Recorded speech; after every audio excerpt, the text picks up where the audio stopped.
Sallallahu alaihi wasallam. Assalamualaikum warahmatullahi wabarakatuh.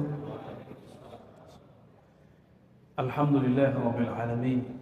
Hamdan yuwafi ni'amahu yukafi'u mazidah. Asyhadu an la ilaha illallah wa asyhadu anna Muhammadan 'abduhu wa rasuluh. Allahumma salli wa sallim wa barik ala sayyidil wujud, sayyidil awwalin wal akhirin, sayyidina Muhammad wa ala alihi wa ashabihi wa li baitihi wa dhurriyyatihi jama'in, amma ba'd. Bapak, saudara yang dimuliakan Allah, alhamdulillah kita sudah mulai aktif kembali, mulai dari ibadahnya juga thalabul ilmiyah. Semoga Allah menjaga kita semua, amin rabbal alamin. Mari kita baca doa penjagaan diri. Bismillahilladzi la yadurru ma'asmihi syai'un fil ardi wala fis sama' wa huwas samiul alim. Bismillahilladzi la yadurru ma'asmihi syai'un fil ardi wala fis sama' wa huwas samiul alim. Bismillahilladzi la yadurru ma'asmihi syai'un fil ardi wala fis sama' wa huwas samiul alim. Alhamdulillah rabbil alamin. Kalau dimaknai dengan nama Allah, siapa yang bersama dengan namanya, maka tiada satupun yang mampu menyakiti, merusak, memberi mudarat kepada orang tersebut, baik yang dari bumi ataupun dari langit. Dari bumi ya virus ini, dari langit ya azab yang ada dari langit. Semoga Allah menerima doa kita, amin. Sebelumnya mari kita baca surah Al-Fatihah. Sebelum membaca surah Al-Hikam, semoga Allah membuka pikiran kalbu kita. Al-Fatihah. A'udzubillahi minasyaitonir rajim. Bismillahirrahmanirrahim. Ya kenal.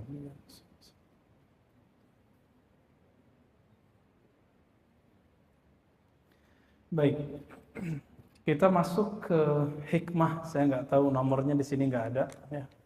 Di kitabnya cuma disebut halaman 73 ya. Qala Ibnu Athaillah Sakandari qaddasallahu sirrahu, Imam Ibnu Athaillah yang wafat tahun 709 Hijriah mengatakan, ma taraka minal jahli syai'an. Jadi ciri-ciri orang yang tidak kenal Allah ini ada di sini. Kita kenal Allah atau tidak? Nanti dijawab di sini. Ma taraka minal jahli syai'an. Tidaklah seorang hamba meninggalkan lingkaran kejahilan. Apa ciri-cirinya? Selama man arada ayyuzhira fil waqti ghaira ma azharahu Allah fi. Selama hamba itu menginginkan sesuatu terjadi sedangkan Allah belum menginginkannya. Artinya keinginan dia tidak selaras dengan keinginan Allah. Saya mau tanya dari hati paling dalam, Pak, ini iman kita. Virus Corona, COVID-19 ini kehendak Allah atau bukan? Kehendak Allah. Berarti Ahlus Sunnah sudah. Yang mengatakan bukan kehendak Allah bukan Ahlus Sunnah. Ya, kita sebut Qadariyah, bukan Qadiriyah ya. Qadiriyah pengikut Syekh Abdul Qadir Jilani, Ahlus Sunnah. Kalau Qadariyah yang menolak takdir, pengikut Amr bin Ubaid, dia dulu pernah belajar kepada Sayyidina Hasan al-Basri, muridnya Ali bin Abi Thalib juga. Jadi Hasan al-Basri murid Ali, punya murid Amr bin Ubaid, tapi berkhianat kepada gurunya. Namanya Amr bin Ubaid. Sehingga Ibnu Umar mengatakan, inni bari'um minhum, aku terlepas daripada mereka.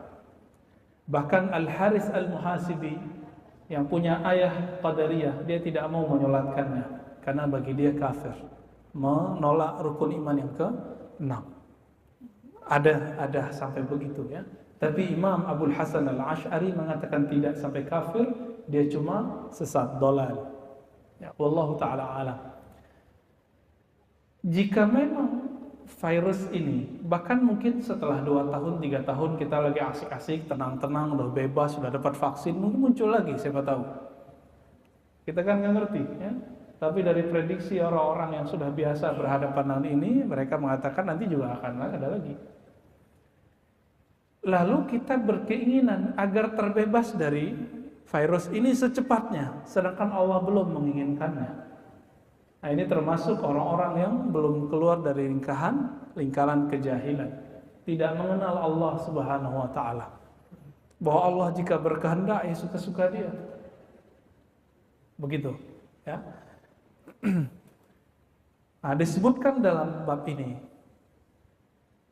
tidak hanya masalah takdir. Kita ngajar orang, ingin hati kalau ngajar orang apa?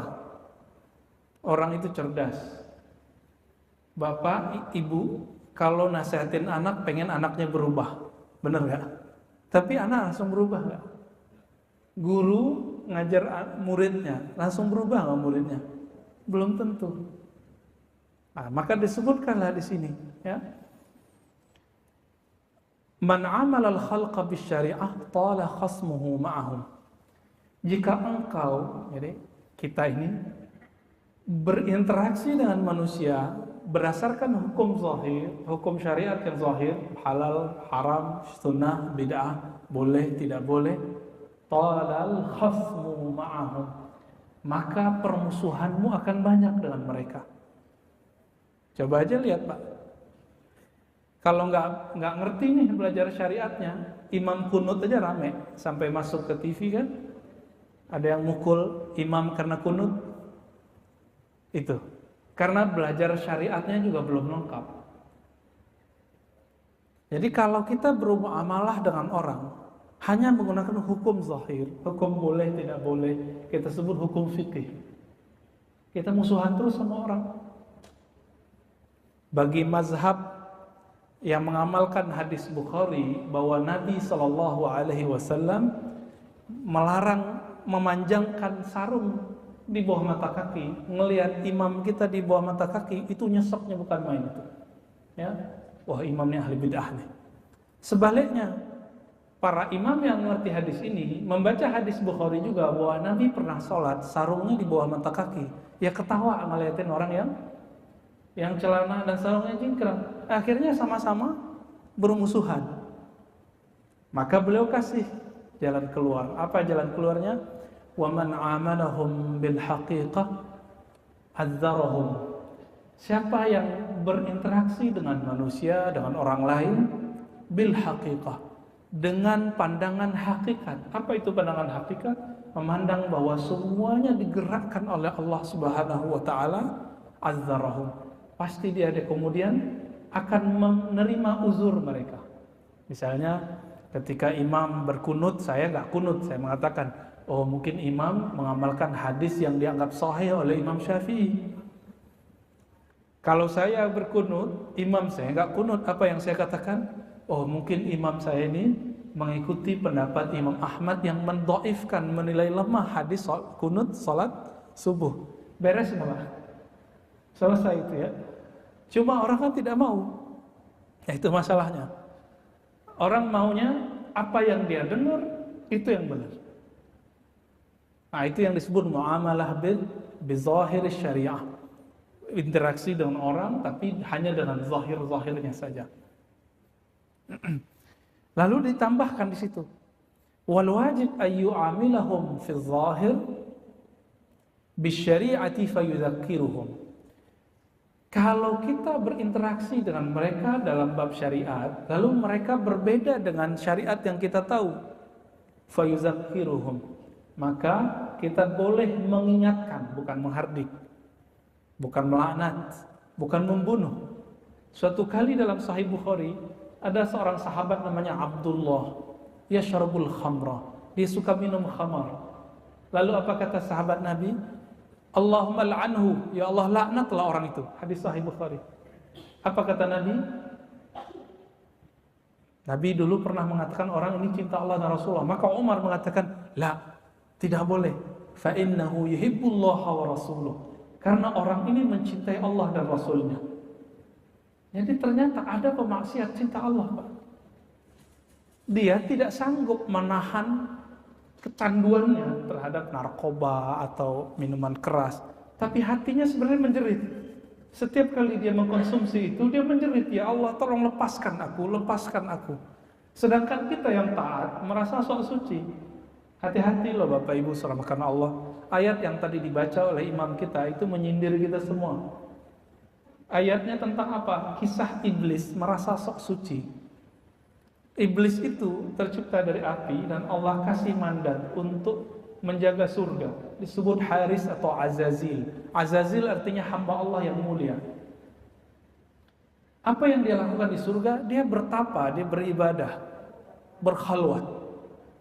Udah mulia api, jaga surga, ibadah ribuan tahun. Coba lihat tuh. Tapi dengan ibadahnya dia dan diciptakannya dia dari api, dia merasa dirinya lebih mulia dari Adam yang dari tanah. Jadi orang merasa taat itu gelap tuh hatinya. Maka dalam agama kita diajarkan ada dua hijab yang membuat kita terhalang untuk memandang keindahan Allah Subhanahu wa taala. Itu ada dua hijab. Yang satu namanya hijabuz zulmah. Hijab kegelapan, itu maksiat. Yang kedua, hijabul anwar, hijab cahaya. Hijab cahaya itu ditandai dengan taat, sedekah, tahajud, sholat jamaah, pengajian, penampilan-penampilan sunnah, pakaian-pakaian syar'i. Itu hijab, Pak. Hijab apa? Kalau saya merasa soleh, saya terhijab. Apa arti hijab? Terhalang dari Allah Subhanahu wa taala. Kalau saya merasa suci dengan taat itu, hijabnya bertambah lagi. Nah, ini yang terjadi pada iblis. Maka iblis itu udah diabadikan ya, laknatullah alaih, Allah melaknatnya. Adapun yang kedua, hijab zulmah. Hijab kegelapan tadi. Hijab kegelapan ini ketika orang maksiat. Tapi ingat, maksiat itu jika membuat orang sadar kepada Allah, hina kepada Allah, itu lebih baik daripada dia seperti iblis, taat ribuan tahun tapi merasa lebih suci. Namun yang afdal, yang ideal, dia taat dan tidak kena hijab. Nah, itu siapa? Nabi Muhammad sallallahu alaihi wasallam. Ya. Nabi Muhammad tidak ada penghalangnya dengan Allah kecuali qaba qausaini au adna, seperti dua busur panah saja. Nabi Adam masih banyak, Nabi Nuh masih panjang, Nabi Musa juga tebal, apalagi kita. Ya, apalagi kita. Bapak Ibu yang melakukan Allah, maka setiap kali kita memandang makhluk, kita pandang makhluk nih, bermuamalah dengan syariat boleh nggak? Boleh, untuk mengingatkan dia. Tapi secara qalbi, secara rohani, kita pandang secara hakikat bahwa itu semua terjadi karena kehendak Allah Subhanahu wa taala. Jadi kalau ada orang bertanya, apakah taat dan maksiat itu kehendak Allah? Iya. Tapi kita diberi oleh Allah ruang dalam diri yang disebut ikhtiar. Ikhtiar itu, nah, ikhtiar inilah yang berkelahi dalam diri. Kalau orang maksiat, dia berpikir, ini maksiat nih, saya harus meninggalkannya. Pernah nggak merasakan begitu, Pak? Ya, nah itu ikhtiar itu yang harus kita kuatkan. Kalau orang taat, apa ikhtiarnya? Menjaga keikhlasan. Kenapa Nabi Adam dijadikan Allah simbol untuk malaikat sujud? Padahal Nabi Adam itu disebutkan dalam Al-Quran, yufsid, ya, merusak bumi.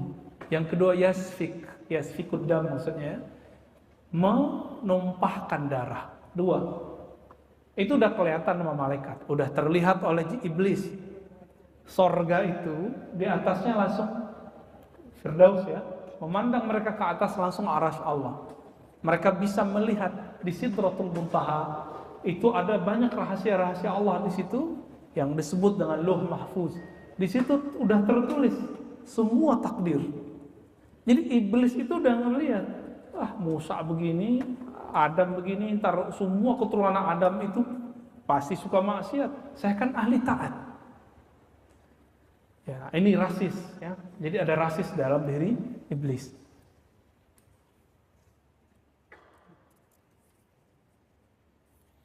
Maka di sini dikatakan min adabil arif al-haqiqi ay yuqirra al-ashya fi mahalliha.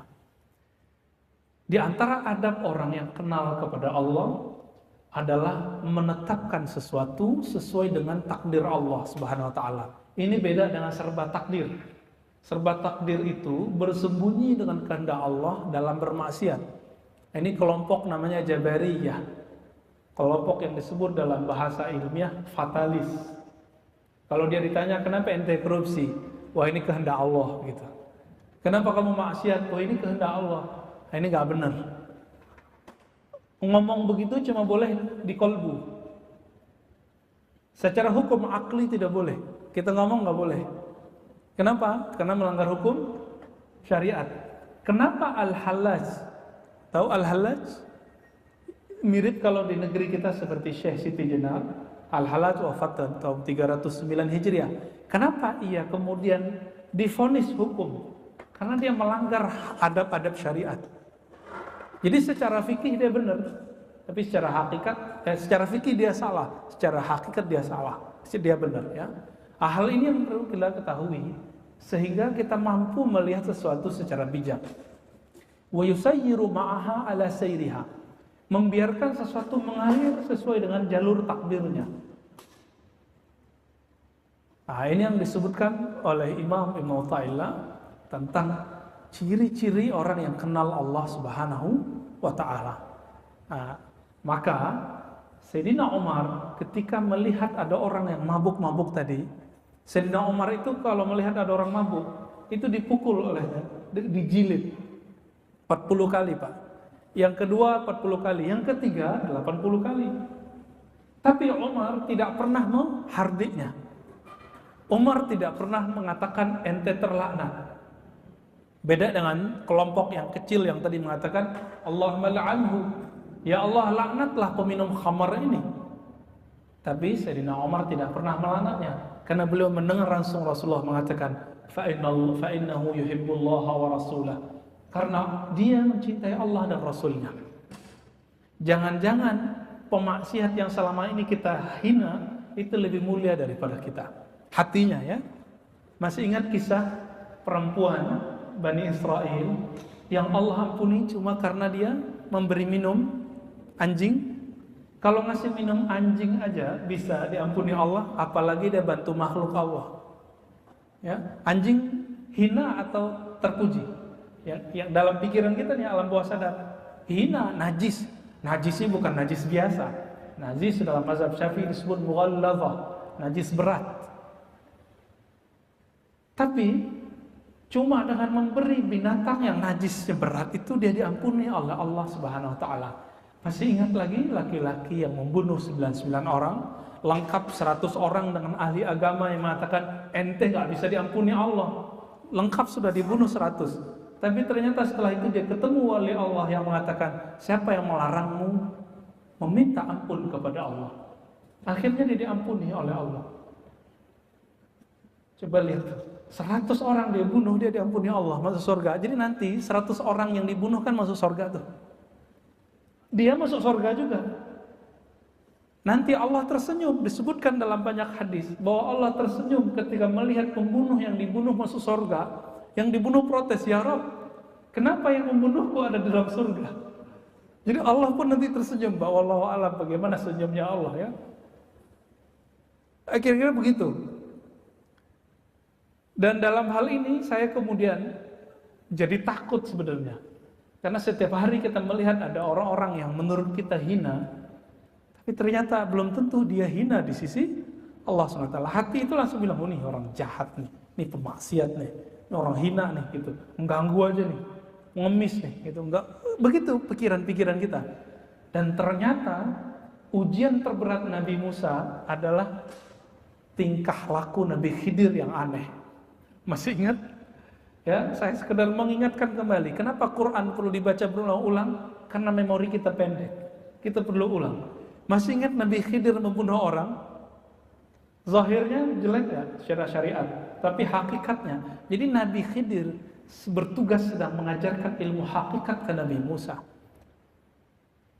Itu sebenarnya. Lalu yang kedua ngapain? Merusak kapal. Secara syariat merusak kapal orang lain haram kan?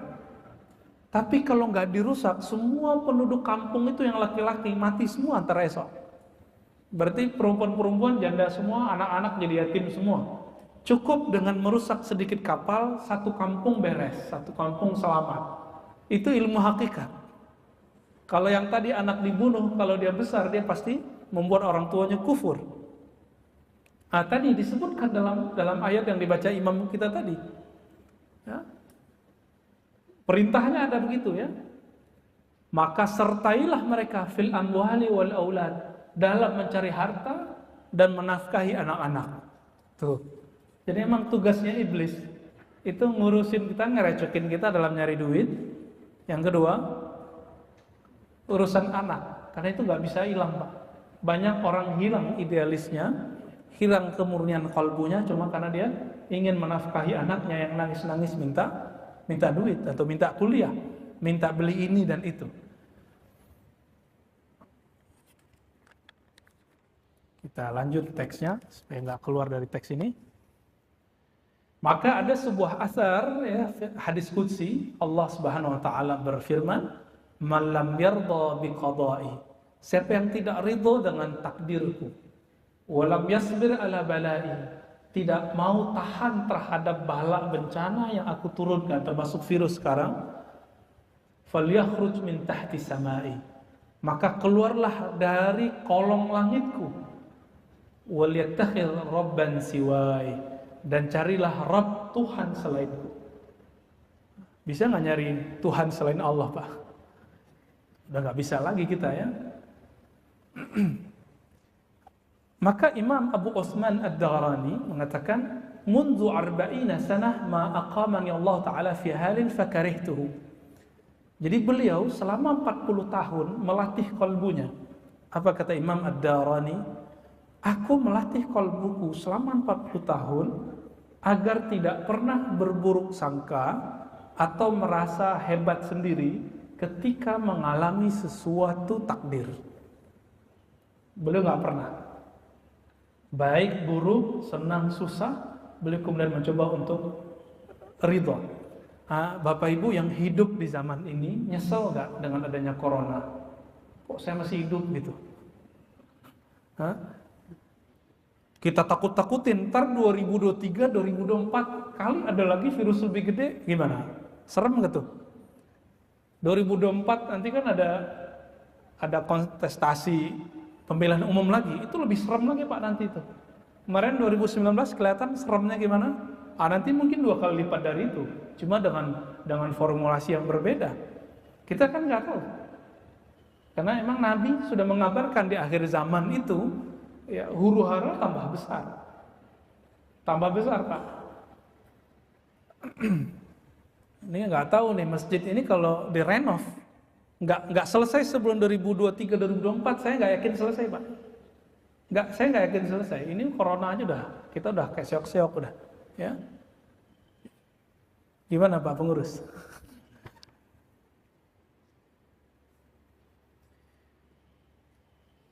Oleh karena itu, Imam pensyarah kitab ini yang bernama Ibnu Ajibah, apa kata beliau? Orang yang kenal Allah itu yajma' baina khairil fariqain, mampu menggabungkan dua perspektif ini. Di saat dia mengalami kebaikan, dia bersyukur, dan saat dia mengalami keburukan, dia bersabar. Di saat dia taat, dia mensyukuri taatnya. Di saat dia maksiat, dia tobat dari maksiatnya. Ciri-ciri orang yang arif, yang mengenal Allah, kalau maksiat tahu cara tobat. Kalau orang tidak kenal Allah, kena maksiat, ya sudahlah maksiat aja, gitu. Ya sudahlah kecemplung sekalian. Nah ini nggak tahu cara pulang. Ini bahaya orang awam bermaksiat. Oleh karena itu Imam Abu Yazid atau Junaid ditanya, hal yaznil wali? Apakah wali Allah berzina? Ada Pak pertanyaan begitu. Apa jawaban beliau? Dzalika qadrullah, ma syaa qaddar, ma qaddarallahu qaddar. Ya. Itu adalah kehendak Allah. Apa yang Allah kehendaki pasti terjadi. Maksudnya wali kalau melihat itu, dia tidak melihat itu perbuatan iblis, enggak. Tapi dia menganggap itu kesalahan saya cepat pulang kepada Allah. Kalau orang tidak kenal Allah, dia maksiat, yang dia kutuk siapa? Setan. Dasarnya setan nih, gitu. Dia salahkanlah temannya, dia salahkanlah orang yang mengajaknya maksiat. Enggak, kalau orang kenal Allah, dia kemudian menyalahkan dirinya dan dia pulang kepada Allah. Gitu. Ya, jadi mohon maaf ya. Kita kan enggak ada yang terjamin dari maksiat. Ada enggak jaminannya? Mau ustadz, mau kiai, apalagi jamaah biasa.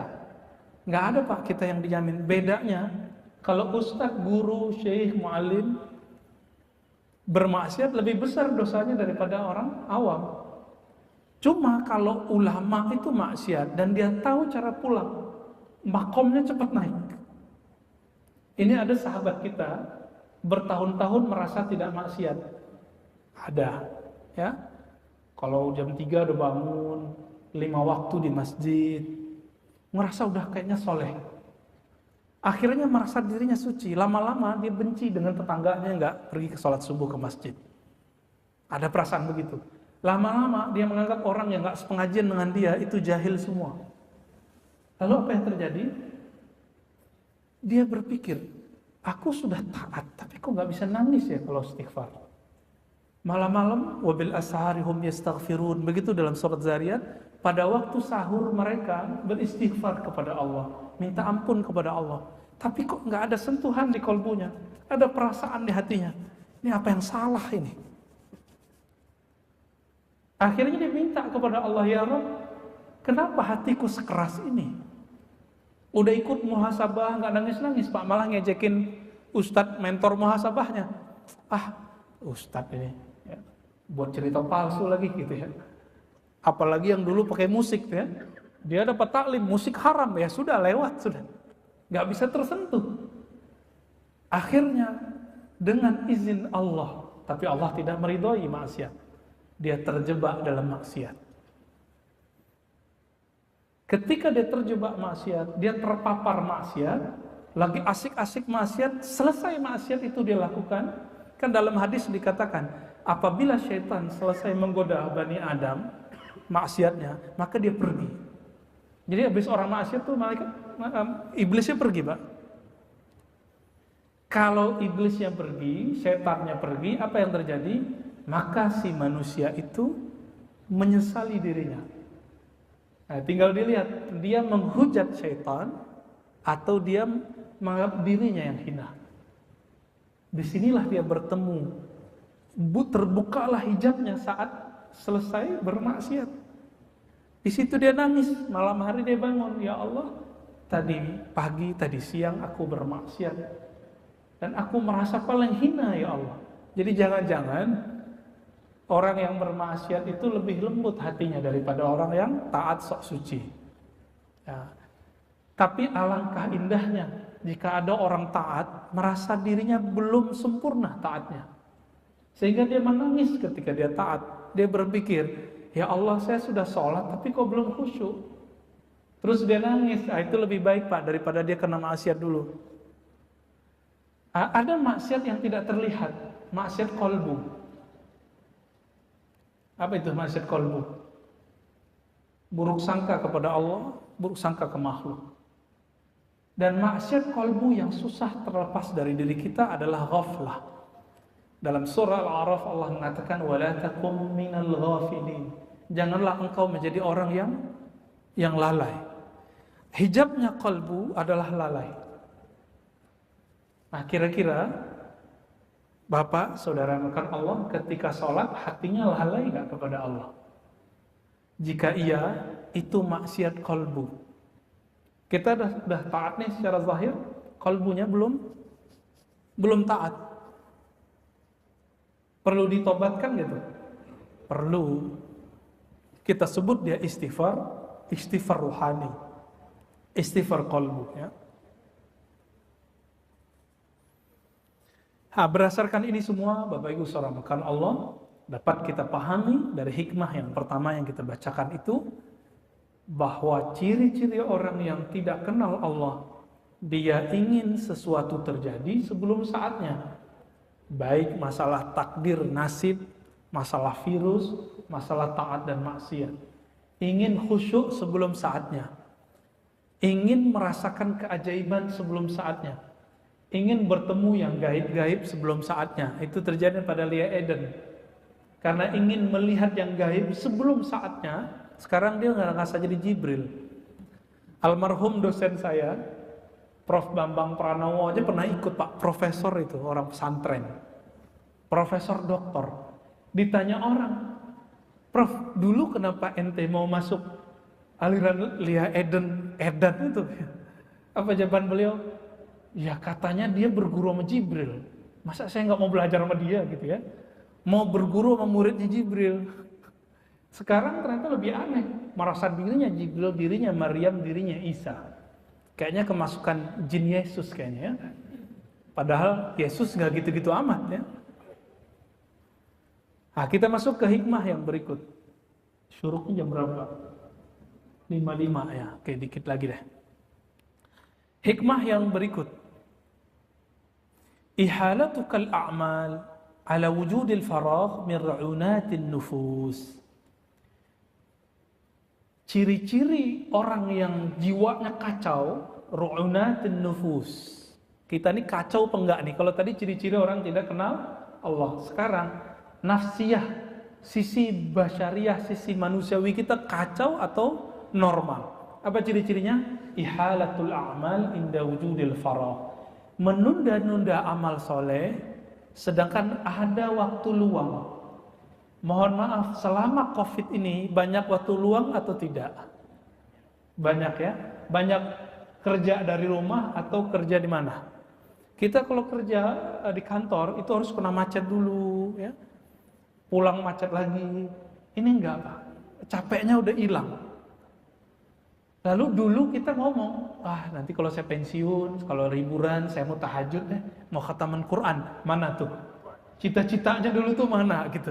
Jangan diundur lagi Pak, mumpung COVID masih ada, coba deh buat sholat sunnah jamaah di rumahnya, ya, hidupkan sholat tasbih di rumahnya. Sudah tahu cara sholat tasbih ya? Tanya ke guru-guru kita atau imam kita nanti, apa cara sholat tasbih? Itu sholat betul-betul berkah sekali. Oh Ustadz, kata orang itu bid'ah. Loh, bid'ah dengan hadis dhaif beda. Dalam hadis Ibnu Majah dan hadis Abu Daud disebutkan bahwa sholat tasbih itu sahih. Yang dhaif itu riwayat Tabarani dalam kitab Al-Mu'jam. Betul, riwayat sholat tasbih yang disampaikan oleh At-Tabarani hadis dhaif. Tapi yang riwayat Imam Ibnu Majah hadisnya sahih. Maka silahkan diamalkan Pak. Gak sanggup tiap hari sekali seminggu, gak sekali sebulan, kalau gak sekali seumur hidup. Itu sedekahnya badan itu, sholat tasbih itu. Karena bacaannya ya kalau dikumpulkan ya 300-an, itu sama dengan semua sendi kita. Sendi kita semuanya 300-an, 360-an lah. Coba nanti pulang ke rumah, beri cahaya lampu rumahnya dengan cahaya tasbih. Kalau Bapak dibukakan mata kalbunya, mata batinnya, itu kelihatan Pak. Cahaya itu naik ke atas itu. Cuma kita kan gak lihat. Ini masjid ini setiap saat, setiap kali 5 waktu, itu malaikat-malaikat mulai cahaya naik. Cuma ada ya cahayanya redup di tengah jalan. Mungkin lagi ria orangnya, atau lagi kesel imamnya kunut gitu ya. Atau ada merasa dirinya lebih benar dari yang di samping, itu nggak naik ke atas. Sama sekali nggak naik. Cuma kita kan nggak dikasih lihat. Tapi Bapak Ibu dikasih rasa. Habis assalamualaikum perasaannya nyaman atau perasaannya gelisah. Kalau gelisah sholatnya habis dilemparin balik tuh Pak. Nih sholat kau gitu ya. Gitu ya Pak di Aceh ya. Dilempar. Baik. Jadi ciri-ciri orang yang kacau rohaninya suka mengundur-undur amal soleh. Ya, jangan nunggu pensiun lagi. Ini COVID ini udah semi-semi pensiun kita nih semua. Kita nggak tahu nanti gimana. Coba latihan puasa lah kok. Siapa tahu nanti ada musim di masa semuanya pacaklik. Kita kan nggak tahu. Kalau mukmin sudah biasa puasa rohani ditambah, artinya kalbunya hanya bergantung kepada Allah. Insya Allah nanti ketika masa itu datang, dia tidak akan menjadi pengikut Dajjal. Ternyata ujiannya Dajjal itu nanti cuma satu, yang paling berat, ujian perut. Itu paling berat. Ujian perut itu kiai aja lewat. Kiai aja lewat. Paham maksud saya? Ya. Kenapa ada kiai komersial? Kenapa ada ustadz bertarif? Itu urusan perut semua. Dan Allah telah menyinggung itu. Apakah mereka tidak baca ayat itu? Ittabi'u man la yas'alukum ajra. Ikutilah orang yang tidak pasang tarif.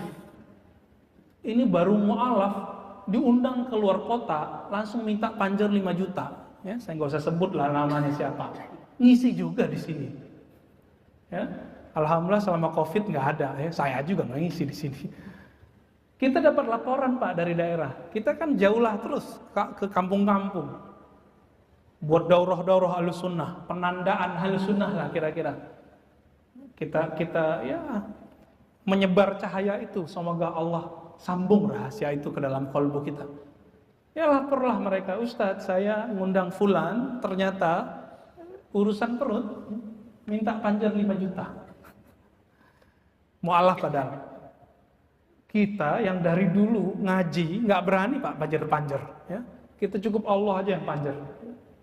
Semoga itu jadi jaminan kita bisa disebut da'i ilallah, pendakwah kepada Allah, bukan da'i ilal fulus, ya. Da'i ilal butun, ya, ke perut, bukan. Nah ini berat, ujian perut itu berat sekali. Ini yang dikatakan oleh Imam Syarqawi dalam Syarah Al-Hikam, kitab yang lain, Asy-Syuhrah qabla al-kamal sarmun qatil. Ingat nih kalimat ini.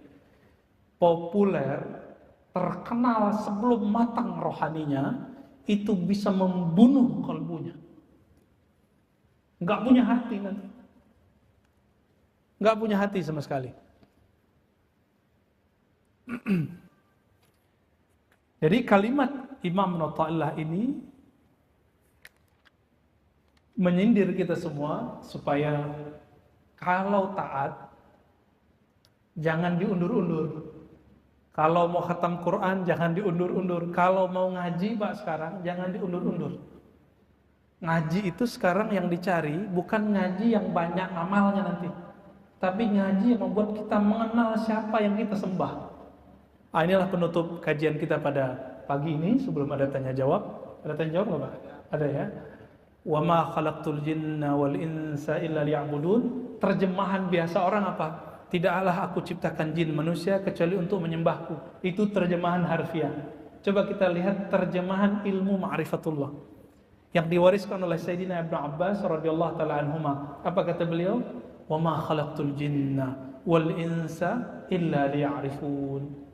Tidaklah Allah menciptakan jin dan manusia kecuali untuk mengenal yang disembahnya. Saya mau tanya Pak, udah kenal belum dengan siapa yang kita sembah? Oh ya, guru saya dulu ngajarin kita sembah Allah, kita sembah Allah.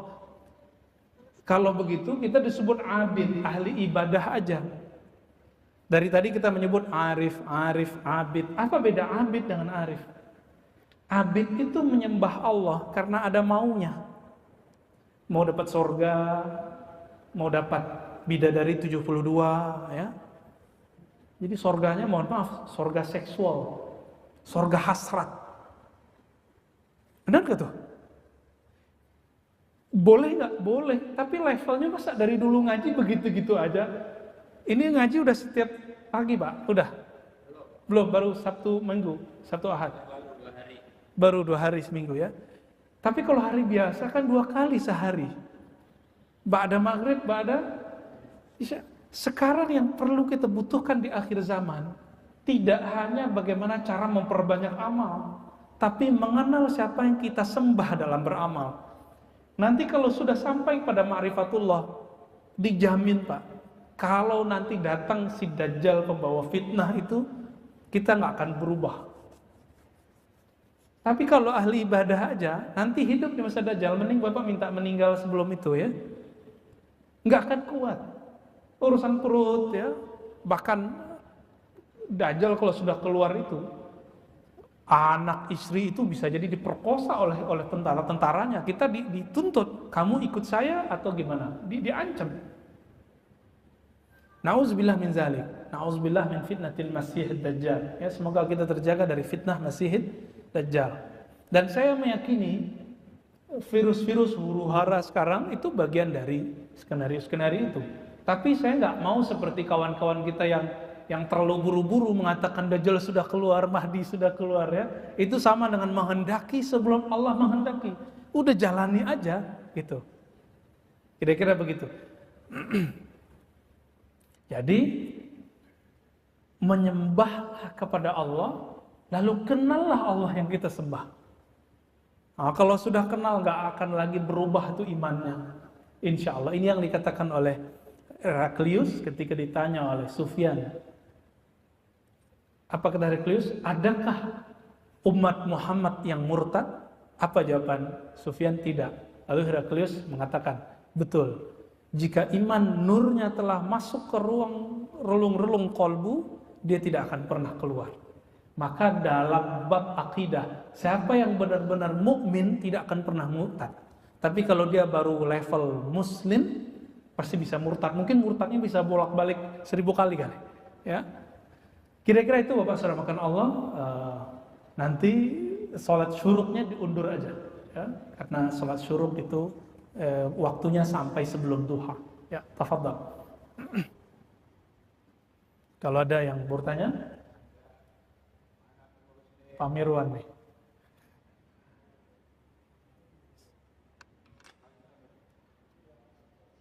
Bismillah.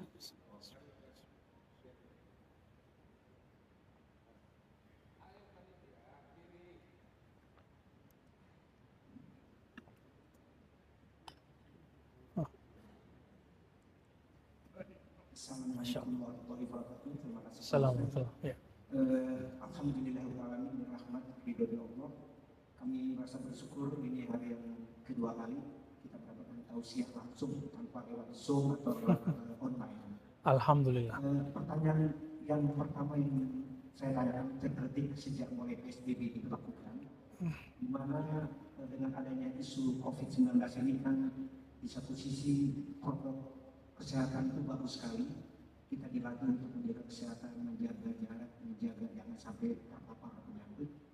Tetapi dilihat dari satu sisi itu betul, tapi ada dampak yang luar biasa yang sekarang mulai dirasakan terhadap pertumbuhan ekonomi. Berapa banyak sekarang terjadi kemunduran, industri-industri penerbangan jatuh, industri pariwisata jatuh, industri yang lainnya juga mulai terasa. Sehingga akhirnya kekhawatiran nanti akan terjadi musibah ekonomi. Orang lapar, orang meninggal bukan karena penyakit, tapi memang tidak bisa beli beras. Nah, kira-kira bagaimana Rasulullah SAW mengantisipasi hal ini? Karena sejak zaman Nabi tidak pernah terjadi wabah yang sampai 6 bulan, bahkan saya dengar nanti diperpanjang lagi 2 minggu, perpanjang 2 minggu lagi, terus dan mungkin akan seperti ini. Tapi alhamdulillah kita bersyukur pada pengurus NPBJ, kita masjid yang sudah berani secara formal mengadakan, walaupun masjid-masjid di luar sih sudah biasa, mereka sholat pun berdempet-dempetan seperti biasa. Jadi kira-kira ada 2 pendapat. Kira-kira yang mana yang harus kita ikuti? Takut ikuti peraturan kesehatan secara ketat, tidak boleh bersalaman, padahal bersalaman itu dalam agama dalam Islam kita silaturahim. Beda ikatan batin dengan salaman dengan hanya dari jauh begini saja. Satu. Yang kedua, kita datang ke masjid. Masjid ini dijamin oleh Allah tempat yang aman, tempat yang bersih, karena datang berwudu. Sementara di satu sisi ada orang yang takut terpapar, sehingga akhirnya semua dibatasi oleh pemerintah, dampaknya ekonomi kita jatuh. Terima kasih Pak Ustaz. Ya, ini cerita akhir zaman ini Pak. Ya, dulu sudah ada virus-virus yang mirip, tapi tidak ada yang efeknya sebesar ini. Cuma Bapak lihat, ini bukan teori konspirasi. 2015 ada konglomerat dunia sudah cerita tentang corona, ya kan? Tapi usut punya usut. Yang dia bacakan itu adalah hasil lab yang sudah dipresentasikan di WHO dan lain tahun 2010. Kita baca tuh, kan udah buka PDF-nya sudah lengkap semua. Kita nggak bisa nutup mata lagi, oh nggak ada itu. Bapak coba lihat, Amerika yang kata orang adidaya, itu punya utang. Utang ke siapa ya? Berarti ada negara lain dong. Apakah dia utang ke Cina? Enggak. Cina yang sekarang juga nyaingin Amerika juga punya utang. Utang ke siapa? Siapa lagi? Yang kuat di Eropa, Swiss. Bukan Perancis, Pak. Perancis udah weak sekarang, udah sangat lemah sekali. Ya, 3 tahun lalu kita ke sana, orang Swiss ngejekin Perancis.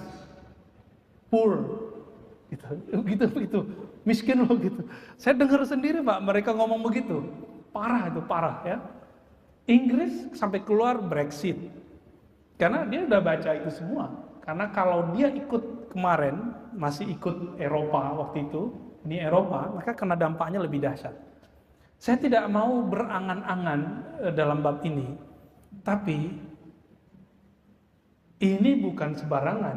Jika cuma COVID yang tidak terlihat itu bikin goyang semua negara, berarti ada negara yang bukan negara, kekuasaan yang bukan pakai negara-negara nation, itu sedang ngerecokin negeri-negeri semua ini, negeri kita semua. Dan saya meyakini ini fitnatud dajjal. Jadi dajjal dengan fitnah itu berbeda. Fitnatud dajjal, fitnah, apa arti fitnah? Kekacauan yang disebabkan sebelum munculnya dajjal, itu fitnatud dajjal. Dan ada disebut fitnah kubro dan wusta.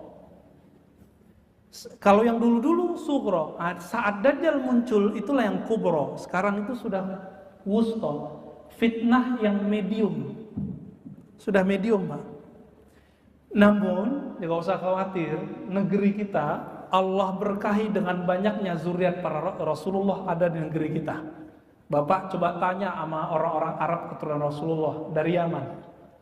Itu klan-klannya keturunan Rasulullah ada di Indonesia, tapi udah nggak ada di Yaman.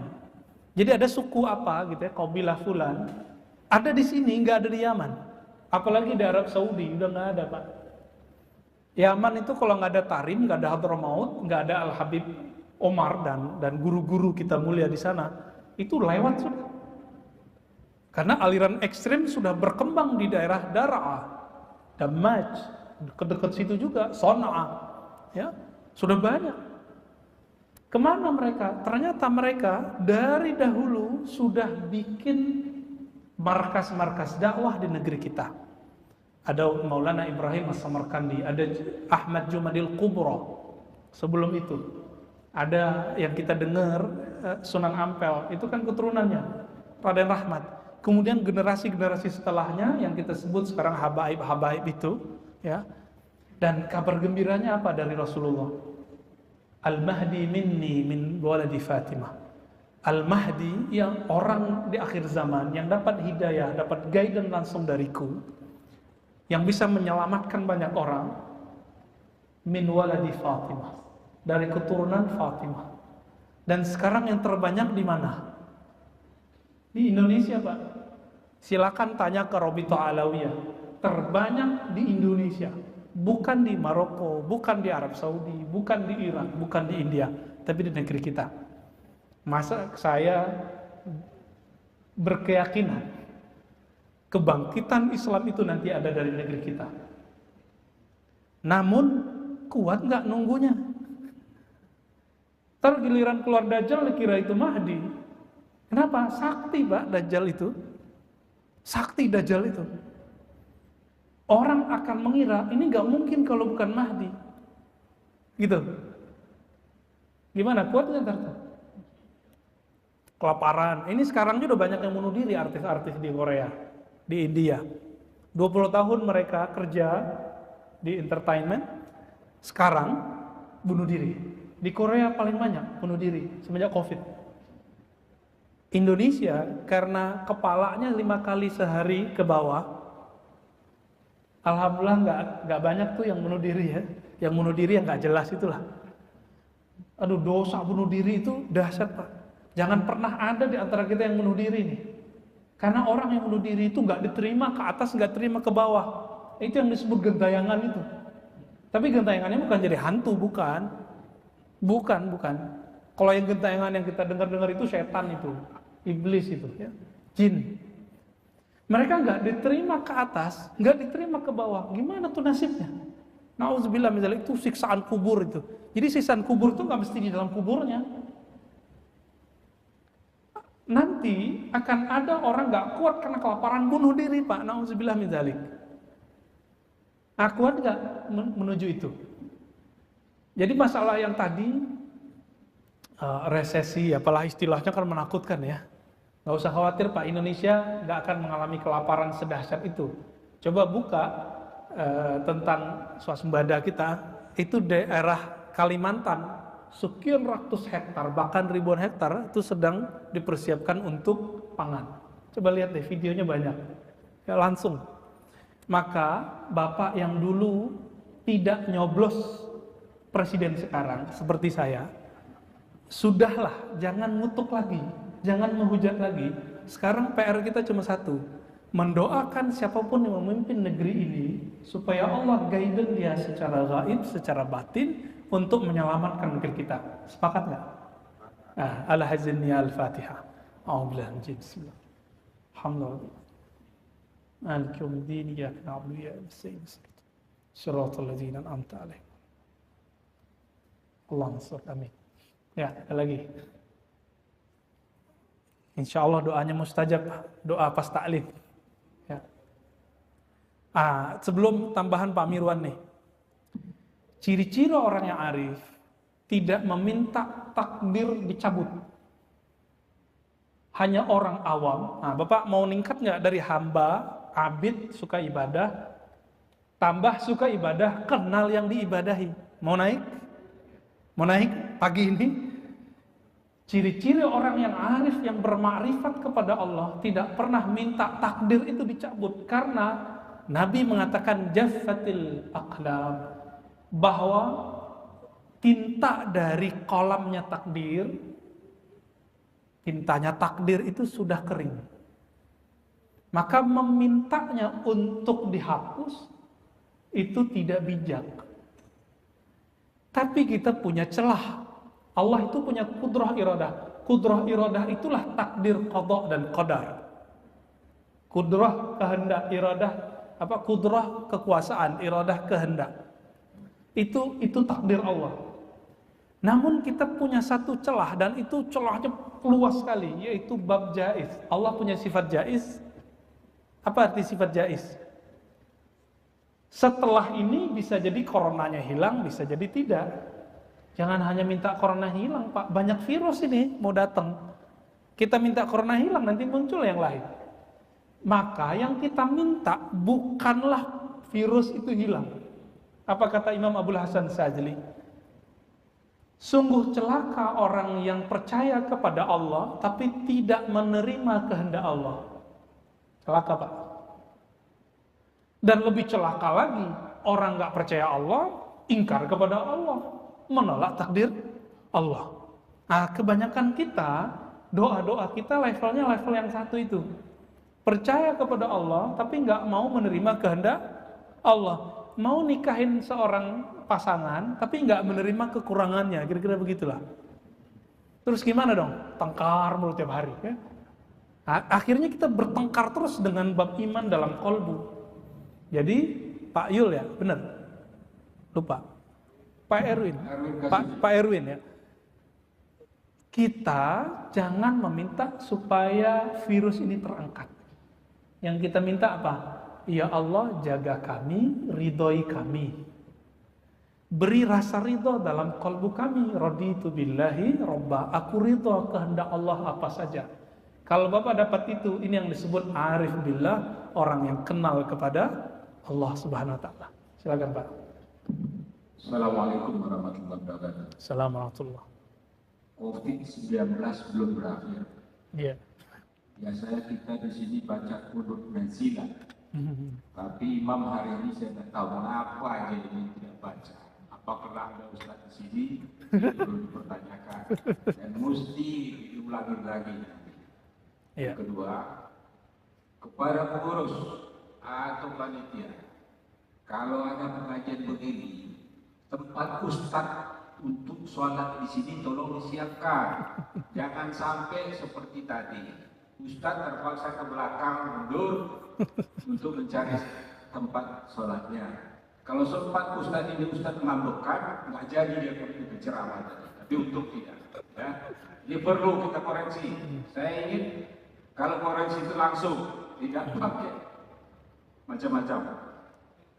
Ya. Pak Ustaz tadi mengatakan bahwa kemungkinan besar nanti Islam ini berjaya dari Indonesia ini. Insya Allah. Tapi saya lihat agak pesimis, Ustaz. Mengapa? Sampai saat ini umat Islam di Indonesia ini berkurang, bukan menambah. Persentasenya, apalagi yang kita dengar dari almarhum Ustaz Koginta kemarin, Ustaz Koginta, itu sekarang hanya tinggal 73% umat Islam di Indonesia. Saya baca buletin dari Kristen, tahun 2025 mereka mau menjadikan 50%. Artinya kita yang berkurang, mereka bertambah. Bagaimana kita bisa maju kalau ini terus terjadi? Bagaimana kira-kira kita mengatasinya? Yang berikutnya masih harus kita lagi. Ntar saya lupa Pak dulu. Nah, ini cuma ini aja. Oh iya udah. Kalau menurut Ustaz, apakah kita ini sudah boleh saat ini ceramah seperti ini? Karena masih banyak nih pengurus masih takut nanti kena COVID gede-gede. Badannya gede-gede kena ini. Sementara kita tahu masjid ini bersih, sepertinya ya kalau menurut kita untuk kena COVID di masjid ini jauh lah. Jadi supaya ceramah itu diteruskan atau dimulai lagi. Itu demikian. Assalamualaikum warahmatullahi wabarakatuh. Assalamualaikum warahmatullahi wabarakatuh. Pengurus langsung dengar Pak. Ya terima kasih perhatiannya. Saya nggak kepikiran tadi masalah tempat duduk itu ya. Ya masa sih Indonesia jadi tempat kebangkitan Islam, sedangkan agama sebelah juga katanya ada target-target. Target itu cuma target Pak. Dulu kampung saya Sumatera Barat mau di 50% kan tahun 2000. Apa buktinya sampai sekarang? Orang ada Injil bahasa Minang aja rame, langsung ciut mereka. Ya, walaupun saya tidak melarang kok Injil berbahasa apa aja kita nggak larang. Bahasa Melayu ke bahasa apa, bahasa Arab juga dulu ada. Bahkan sebelum Islam ada sudah ada Injil berbahasa Arab, nggak ada masalah. Tapi itu cara orang-orang sana untuk menolak kristenisasi itu. Namun nggak usah khawatir Pak. Islam dan Kristen memang agama misionaris. Bahasa Arabnya dakwah. Ya kan? Makanya jemaat tabligh ada namanya Jaulah. Di Muhammadiyah ada majelis tabligh. Di NU juga ada bab lembaga dakwah gitu, LDNU gitu kalau nggak salah ya. Itu ada semua. Orang Persis juga punya, semuanya punya. Lalu gimana? Non-Muslim ataupun ajaran-ajaran menyimpang itu ketika masuk ke dalam tubuh umat Islam mirip kayak vaksin. Kalau dia masuk nanti lawannya lebih gede Pak. Jadi saya bersyukur kalau mereka ngomong begitu. Ya, nanti balasannya lebih gede. Gak usah khawatir, Indonesia keislamannya sudah mendarah daging. Ini paling lucu, ada yang buat agama baru, Ahmad Musodik, masih ingat? Bapaknya meninggal, orang tuanya meninggal, saya lupa bapaknya, emaknya. Terus udah bingung ngapain Pak dia? Baca Yasin dia. Jadi dia tuh sudah kafir secara hukum Islam, tapi alam bawah sadarnya dia NU. Pas meninggal orang tuanya dibaca Yasin Pak. Kalau orang Aceh Muhammadiyah mungkin nggak tahu deh ngapain dia. Artinya itu dia udah lupa kalau dia tuh pernah kafir gitu. Iya masuk Islam lagi tuh berarti kayaknya. Nggak tahu kalau habis itu jadi apa lagi. Nah ini, jadi Indonesia karena Allah itu menakdirkan banyaknya sekarang zuriat Rasulullah, putra Rasulullah di negeri ini, maka akan banyak Pak. Vaksin-vaksin itu vaksin semua itu. Ya, aliran A, aliran B, aliran C, gak usah khawatir. Bahkan Imam Mahdi palsu juga banyak. Nggak jauh di tempat saya, Sawangan Parung tuh juga ada yang ngakui Imam Mahdi. Bintaro belum ya, aman. Kenapa nih ada Imam Mahdi palsu? Itu kerjaannya Nabi Khidir alaihissalam tuh. Karena kalau Imam Mahdi sekarang kecium, dibunuh oleh tentara Dajjal, habis Pak. Ya, maka dalam hadis dikatakan Allah Subhanahu wa taala akan mengislahnya, yuslihuhullahu fi lailah. Allah akan mengislah Imam Mahdi itu dalam semalam. Hadisnya sahih. Maksudnya islah semalam apa? Sebelum diislah, kita nggak akan kenal persis itu. Bapak nggak akan kenal persis siapa Imam Mahdi. Kenapa? Dia nggak akan berpenampilan ustadz Pak. Ini mohon maaf, saya kasih tahu aja ya. Al-Mahdi tidak berpenampilan ulama. Makanya orang-orang itu lagi buru itu ya. Orang-orang yang ingin membunuh Al-Mahdi itu dengan nama-nama intelijen apalah. Mereka lagi nyari tukang jual gorengan, tukang sapu, tukang sapu. Dikira begitu Imam Mahdi. Karena bukan yang berpakaian begini, bukan yang pakai kopiah begini. Enggak. Nah ini yang makna islah. Itu cara Allah menyembunyikan Imam Al-Mahdi. Maka ini yang disebut Nabi SAW, ismu kasmi. Namanya seperti namaku. Nama dalam bahasa Arab, ismun artinya dua. Kemuliaan. Yang kedua, al-alam, tanda. Ya, kemuliaan dan tanda. Jadi nggak usah khawatir Pak. Insya Allah negeri kita dijaga. Adapun mengenai pengajian, selama masih ngikutin protokol kesehatan, silakan diaktifkan Pak pengurus ya. Kita mendukung. Masjid ini pasti jadi contoh karena masjid besar di sekitar Bintaro. Walaupun di masjid yang lain sudah rapat, Bapak ikutin aja protokol kesehatan karena fatwanya sudah membolehkan. Dulu kan masih ramai karena semua orang shock dengan berita ini, akhirnya masjid tutup aja kan gitu. Ya itu wajar orang shock. Kita nggak tahu karena pemberitaan itu dahsyat sekali. Saya nggak nonton TV aja, kena YouTube Pak. Kita kadang-kadang buka YouTube apa gitu ya. Yang muncul berita-berita begitu. Sekarang cuek aja kan. Katanya muncul klaster baru. Lama-lama nanti muncul namanya imun sosial. Sosial imun. Sosial imun itu orang ngerasa cuek aja tuh ya. Nah, imun begini lebih kuat kadang daripada imun biasa. Tapi kalau nggak kuat di dalam kalbunya, buruk sangka terus orang, ini kayak kena COVID nih. Apalagi tadi ada yang batuk-batuk kan. COVID gitu. Padahal orang itu biasa tiap pagi batuk-batuk. Dari zaman bahla udah batuk-batuk gitu. Nah, kita jangan suuzon kepada orang. Apakah masih dianjurkan salaman? Ya saya rasa untuk menjaga COVID ya bijak aja. Kalau saya orangnya nggak takut, saya salaman Pak. Tapi kalau orangnya khawatir ya kita nggak usah deh ya. Kalau salaman nanti cuci tangan lagi deh. Baik. Ada lagi Pak? Udah cukup ya? Gimana? Ya, tafadhal.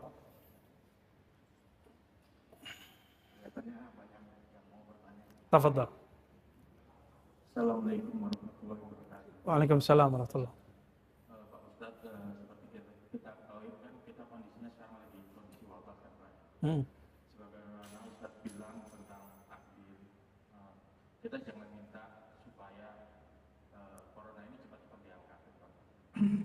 Sebenarnya ini berhubungan dengan kondisi yang sekarang sedang terjadi Pak. Tentang negara berlomba-lomba membuat vaksin. Nah, saya pernah membaca ya Al-Quran ya, Al-Mu'min 14 ya. Fata barakallahu ahsanul khaliqin. Dan akhir juga ini laqad khalaqnal insana fi ahsani taqwim. Bukankah Allah itu telah menciptakan manusia ini sebaik-baiknya Pak? Seperti itu kan. Dan apa yang perlu kita lakukan sebagai seorang muslim ya menghadapi tentang vaksin ini. Kira-kira misalnya vaksin ini di zaman Rasulullah, apakah mungkin Rasulullah menerima? Saya nggak tahu alam ya. Tapi karena cukup banyak ya, rekan-rekan saya juga terkena ya. Ada yang terkena 40 hari. Bahkan banyak rekan-rekan kakak saya yang dokter itu banyak meninggal juga. Terus dan kebanyakan kadang ya yang saya lihat ada beberapa cerita teman-teman itu banyak mereka tuh seperti OTG, tapi ketika mereka ketahuan swab langsung keluar itu semua kata dia, gejala-gejalanya semua keluar. Nah sekarang apa yang kita lakukan ya, pandangan kita tentang vaksin ini Pak, karena kan vaksin ini kan perlu jangka panjang kata ahli-ahlinya, dan saya pernah melihat video dari dokter di Jerman menolak vaksin seperti itu, sampai mereka menolak seperti itu. Jadi kira-kira apa kaitannya vaksin ini dengan apa ya, ayat-ayat Allah yang saya sebutkan tadi? Kira-kira kita tuh harus ikhtiarnya bagaimana? Oke. Ya, dalam kedokteran juga ada mazhab aliran-aliran ya. Ada aliran vaksin, ada anti vaksin. Maka waktu anak-anak kita diimunisasi, itu ada satu kelompok yang menolak imunisasi, benar nggak? Ya. Namun pendapat yang paling kuat, karena kita bukan dokter, kita ikuti saja ID misalnya dalam hal ini. ID udah jelas mereka mu'tabar, mereka mu'tamad, bisa kita pakai karena punya otoritas yang baik dan punya standar yang jelas, bukan hanya asumsi dan opini. Maka sebaiknya kita mengikuti fas'alu ahlaz zikri in kuntum la ta'lamun. Ini diulang 2 kali dalam Al-Quran. Ikutilah orang yang berilmu jika kamu tidak tahu. Dalam hal ini jangan ustadz yang didengarkan, tapi dengarkanlah ahli kedokteran. Maka dai-dai ulama yang mengerti ini pasti kemudian memulangkan keputusan ini kepada ahli kedokteran.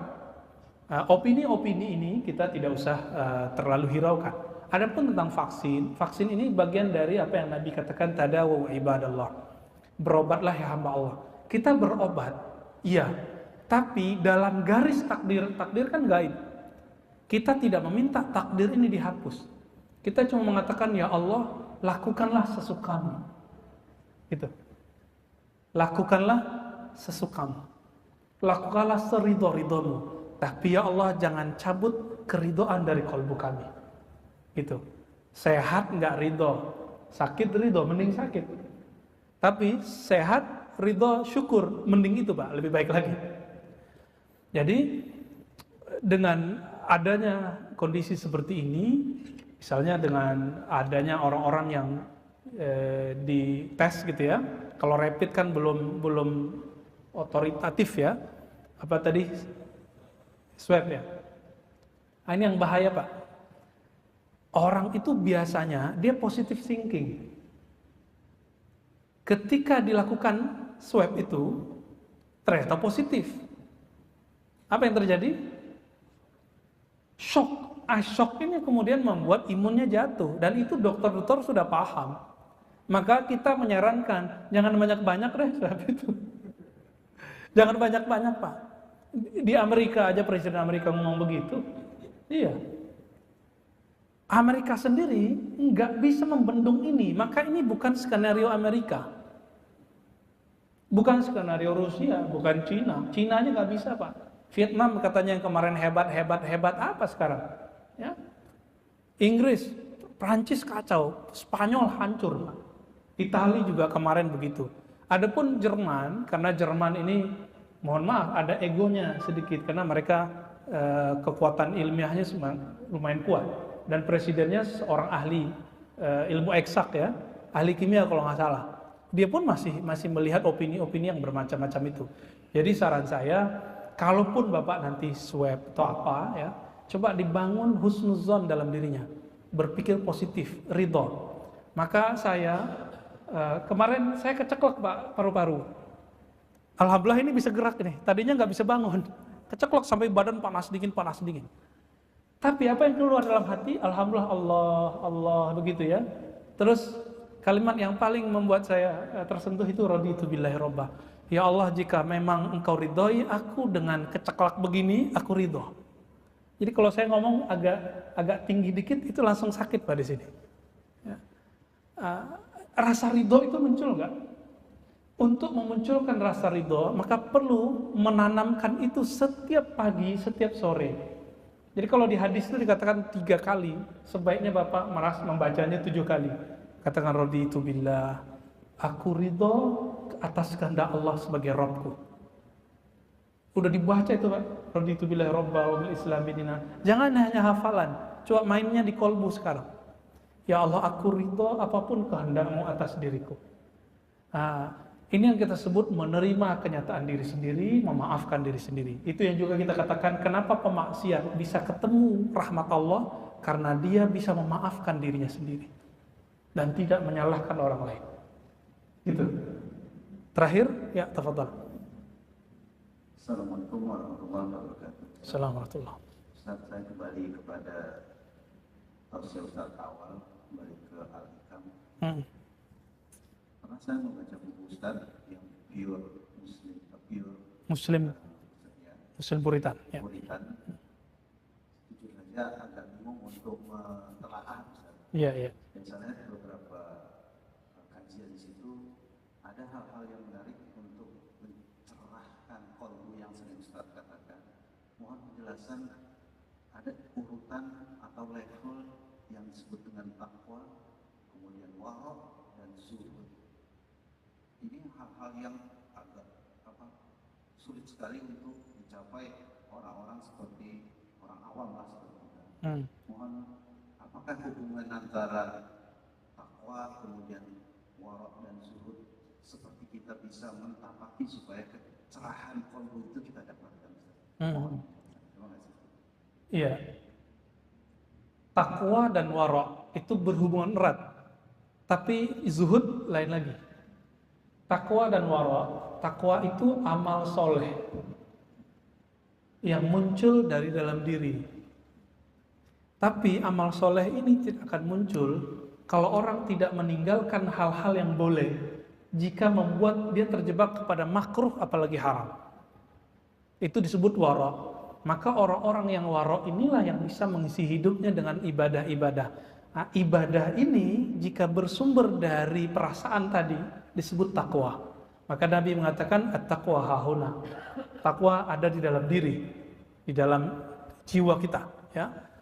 Adapun zuhud, nah sebelum zuhud, masih ingat ayat puasa? Kutiba alaikumusiyam kama kutiba alal ladzina min qablikum la'allakum tattaqun. Jadi takwa itu adalah goal dari ibadah puasa. Jadi ujung dari ibadah fisik itu adalah takwa. Namun saya balik, sebenarnya ibadah fisik itu bersumber dari ketakwaan itu. Adapun zuhud itu ada tingkatannya, Pak. Ada zuhud dari dunia, ada zuhud dari akhirat, ada zuhud dari dunia, ada zuhud dari akhirat, ada zuhud dari dunia dan akhirat. Gitu. 3. Zuhud dari dunia ketika di dalam hati kita tidak ada satupun nama dunia di dalamnya. Kayaknya kita belum selamat ya Pak.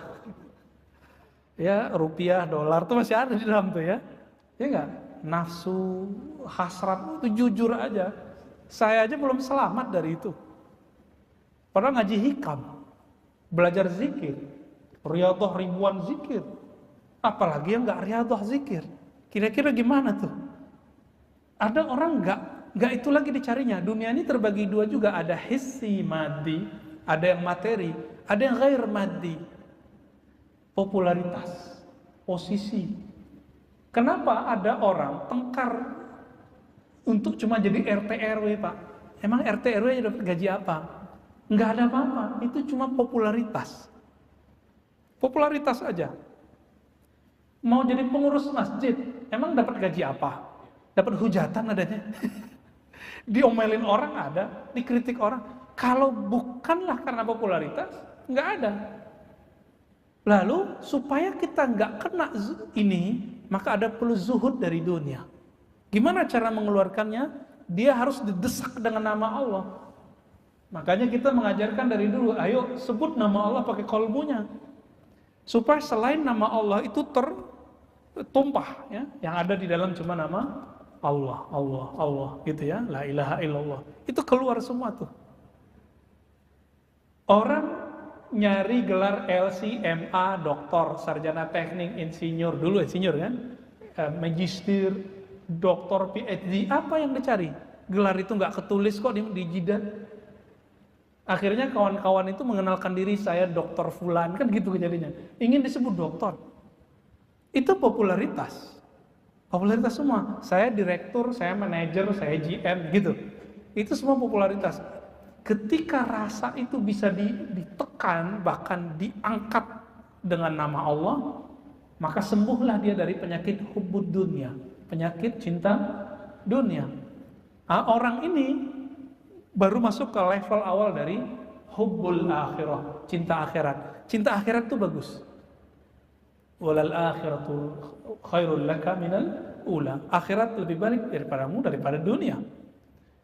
Namun orang begini, walaupun udah gak cinta dunia, tapi dia masih beribadah itu pakai tarif. Tarifnya adalah surga, bidadari, sholat duha supaya dapat rezeki, apalagi tahajud supaya nanti menikahi bidadari.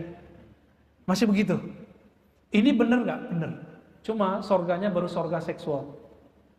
Ya, waliman khafa maqama rabbih jannatan, surat Ar-Rahman. Orang yang takut kepada makom Rabbnya, Tuhannya, dia dapat 2 surga. Surga yang tadi dan surga muqarrabun yang disebutkan dalam surat Al-Waqi'ah. Nanti coba lihat surah Al-Waqi'ah ya. Muqarrabun adalah surga ma'rifatullah kepada Allah SWT. Dia bertemu dengan yang punya surga, berdialog dengan punya surga, bermanja-manja kepada yang punya surga. Bayangkan Pak, saya diundang ke rumah Pak Mirwan, tapi Pak Mirwan udah 2 hari saya nginap gak mau ketemu. Kabur gak saya besoknya? Saya kabur. Padahal dibilangin, tuh makanan ambil semua. Tuh, ada tuh budak-budak nikahin deh gitu. Gak akan saya terima itu. Tersinggung Pak. Kenapa? Kok yang punya rumah gak mau menemui? Makanya nanti orang-orang setelah masuk surga, yang dulu dia tidak zuhud akhirat, setelah setahun akhirat 1000 dunia Pak, 1 hari. Coba dihitung, setahun akhirat, 1 harinya 1000 tahun, 365 hari kali 100 hari. Berapa ribu tahun? 365 ya, 60-an lah ya, ribu tahun. Dan Allah baru kasih hadiah memandang Allah sekali. Jadi 300-an tahun baru ketemu Allah. Itu orang-orang yang mendambakan cuma surga-surga seksual, surga-surga kenikmatan, yang tidak zuhud dari akhirat. Maka ada zuhud level 3, zuhud dari dunia dan akhirat. Maka zuhud ini gak ada kaitannya dengan miskin. Zuhud itu urusan kolbu aja. Maka jangan heran orang miskin cinta dunia, orang kaya gak cinta dunia. Buktinya apa dia cinta dunia? Duit kasih aja. Ini ciri-ciri bapak ini cintanya cinta akhirat atau cinta Allah. Kalau ada duit, dia kasih aja. Bangun masjid, bangun pesantren, kasih orang miskin. Itu tanda zuhud sudah ada di kolbunya. Jadi ciri-ciri orang zuhud tidak pernah ngitung saat memberi. Gak pernah ngitung. Udah begitu belum? Ini kita cek aja nih. Berarti zuhud dunia mesti kaya dong. Kenapa? Mereka mikir, kalau kami pelit saat miskin, pas kaya lebih pelit lagi. Jadi kadang-kadang orang miskin lebih pelit dari orang kaya Pak. Gak zuhud ya. Nah ini, saya pun belum sampai ya. Maka kita berlatihlah mengenal Allah yang punya dunia dan akhirat ini. Lillahi ma fis samawati wal ard, milik Allah lah langit dan bumi ini. Maka pelan-pelan Allah akan mencabut cinta dunia dari kalbu. Mari kita doa sejenak. Allahumma ya Rahmanir Rahim, salli ala Sayyidina Muhammad. Ya Allah, sampaikan salam kami, rindu kami kepada Nabi Muhammad. Allahumma ya Rabbal Alamin, ya Rabbal Arshil Azim, ya Rabbas Samawati wal Ard. Ya Allah, wahai pencipta langit dan bumi, pencipta arasy yang sangat besar dan agung, pencipta kami semua, yang menciptakan juga virus-virus yang ada di dunia ini. Selamatkan kami, selamatkan keluarga kami, selamatkan kalbu kami. I'tina ridhak, ya Allah, berikan kami keridhaan-Mu. Ridhoi kami ya Allah meskipun kami salah, dan cintai kami ya Allah dalam ketaatan kami. Allah maj'al sayyiatina sayyiat man ahbabta. Ya Allah, jadikan kami jika terjebak maksiat cepat kembali kepada Engkau. Ya Allah, jadikan kami jika taat kami mensyukuri pemberian Engkau. Allahumma rabbana atina fid dunya hasanah wa fil akhirati hasanah wa qina adzabannar wakhruj an qulubina hubbad dunya wa ma siwa. Ya Allah, cabutlah dari kalbu kami cinta kepada selain Engkau. Wa sallallahu ala nabiyyina Muhammad sayyidiz zahidina wal arifin wa ala alihi wa ashabihi jema'in walhamdulillahi rabbil alamin. Assalamualaikum warahmatullahi wabarakatuh.